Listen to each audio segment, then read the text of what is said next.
আসন্ন পবিত্র ঈদুল আজহার দিন পরীক্ষা নির্ধারণ করায় ভারতের পশ্চিমবঙ্গ জুড়ে শিক্ষার্থীদের মধ্যে দেখা দিয়েছে উদ্বেগ ও ক্ষোভ। মুসলিম ধর্মাবলম্বীদের অন্যতম বড় ধর্মীয় উৎসবের দিনে গুরুত্বপূর্ণ পরীক্ষা নেওয়ার সিদ্ধান্ত পুনর্বিবেচনার দাবি তুলেছে সেখানকার ছাত্র সংগঠন students Islamic organisation of India বা এসআইও পশ্চিমবঙ্গ শাখা। এসআইও জানিয়েছে, আগামী ২৮ মে অর্থাৎ ঈদুল আজহার দিন রাজ্যের বেশ কয়েকটি গুরুত্বপূর্ণ শিক্ষা প্রতিষ্ঠানে পরীক্ষা সময়সূচি নির্ধারণ করা হয়েছে। এই পরিস্থিতিতে পরীক্ষার তারিখ পরিবর্তনের দাবিতে সংশ্লিষ্ট কর্তৃপক্ষের কাছে আনুষ্ঠানিক ইমেল পাঠিয়েছে সংগঠনটি। সংগঠনটির দাবি, ঈদুল আজহা মুসলিম সম্প্রদায়ের অত্যন্ত গুরুত্বপূর্ণ ধর্মীয় উৎসব। ওই দিনে পরীক্ষা অনুষ্ঠিত হলে বহু শিক্ষার্থী ধর্মীয় আচার অনুষ্ঠান এবং পারিবারিক উৎসব থেকে বঞ্চিত হবে। বিশেষ করে দূরবর্তী এলাকা থেকে পড়তে আসা শিক্ষার্থীদের জন্য পরিস্থিতি আরও কঠিন হয়ে উঠবে। যারা হোস্টেল কিংবা মেসে থাকেন তাদের পক্ষে বাড়ি গিয়ে পরিবারের সাথে ঈদ উদযাপন করা প্রায় অসম্ভব হয়ে পড়বে বলে মনে করছে এসআইও।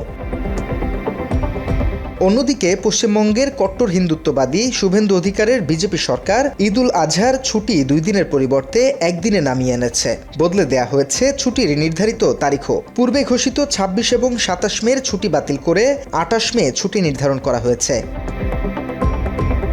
বিষয়টি নিয়ে আলোচনা শুরু হয়েছে অন্য কারণেও। বিগত তৃণমূল সরকারের আমলে ঈদুল আজহা উপলক্ষে সাধারণত টানা 2 দিন ছুটি দেওয়ার রীতি ছিল। নতুন বিজেপি সরকার ক্ষমতায় আসার পর প্রথম ঈদেই সেই প্রথায় কাটছাঁট করা হলো।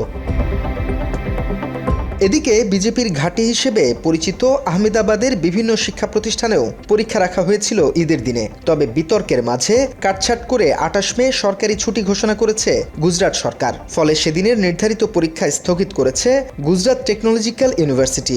বিশ্ববিদ্যালয় কর্তৃপক্ষ জানিয়েছে, পরীক্ষার নতুন তারিখ পরে ঘোষণা করা হবে।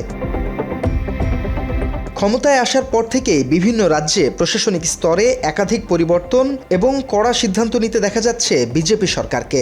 শিক্ষা প্রতিষ্ঠানে ঈদের দিন পরীক্ষা ছুটি 2 দিনের পরিবর্তে 1 দিন করার পাশাপাশি কোরবানি ঘিরেও বিতর্কিত সিদ্ধান্ত নিয়েছে বিজেপি নেতারা। এর ধারাবাহিকতায় পশ্চিমবঙ্গের কট্টর ধর্মীয় নীতি নতুন আইন জটিলতা তৈরি করেছে। শুভেন্দুর সরকার নির্দেশনা দিয়েছে, পশু জবাই বা পরিবহনের আগে যৌথ প্রশাসনিক ও চিকিৎসকের সার্টিফিকেট প্রয়োজন হবে, যেখানে প্রমাণ করতে হবে পশুর বয়স ন্যূনতম 14 বছর বা সেটি স্থায়ীভাবে অক্ষম। মাত্র 30% টাকায় জমির মালিক হয়ে নতুন বাংলাদেশের গড়ে তোলার স্বপ্ন দেখা বাংলা বসতি। পশুর কোনো প্রাতিষ্ঠানিক জন্ম নিবন্ধন না থাকায় বয়স নির্ধারণের এই অযৌক্তিক শর্ত এবং কট্টর হিন্দুত্ববাদের কারণে পশ্চিমবঙ্গের মুর্শিদাবাদের ডোমকল সহ বিভিন্ন সীমান্ত হাট এখন প্রায় সম্পূর্ণ ক্রেতাশূন্য। কর্পোরেট কসাইখানাগুলো বড় পুঁজির জোরে কিছুটা সুবিধা পেলেও আইনি হয়রানির ভয়ে ঋণগ্রস্ত হিন্দু গোখামারিরা পড়েছেন চরম লোকসানে। এই গরুগুলো 3 দিন খাওয়া দিতে পারছি না। এই মুহূর্তে গরুগুলোও মরবে এবং আমরা মরবো, আমাদের পরিবার মরবে।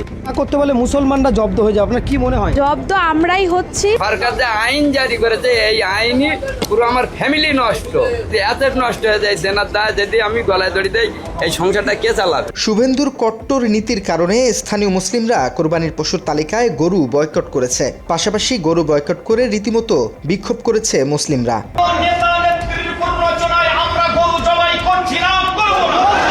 উল্টো যেসব হিন্দু ব্যবসায়ী ক্ষতির মুখে পড়েছে তাদের ক্ষতিপূরণ দেওয়ার দাবি তাদের।